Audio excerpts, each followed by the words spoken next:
যোগা দিবসে সরকারি কর্মচারীদের উপস্থিতি বাধ্যতামূলক কিনা সেই প্রশ্নে গুরুত্বপূর্ণ পর্যবেক্ষণ করল কলকাতা হাইকোর্ট।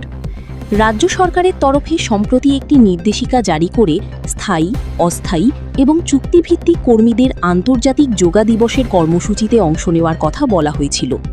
সেই নির্দেশিকাকে কেন্দ্র করে বিতর্ক তৈরি হলে বিষয়টি আদালতের নজরে আসে।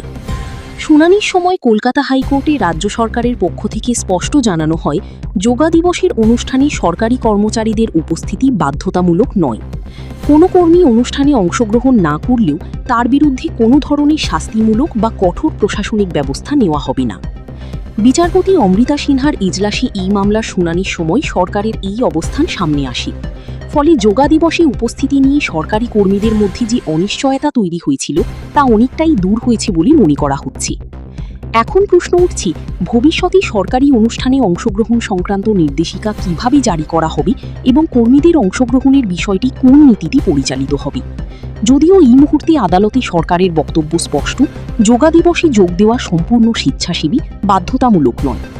এই বিষয়ে আরও বড় আপডেট সামনে এলে সবার আগে আপনাদের জানিয়ে দেবে নিউজ ইপপ। তাই বাংলা ব্রেকিং নিউজের প্রতিটি গুরুত্বপূর্ণ খবর জানতে চোখ রাখুন নিউজ ইপপে।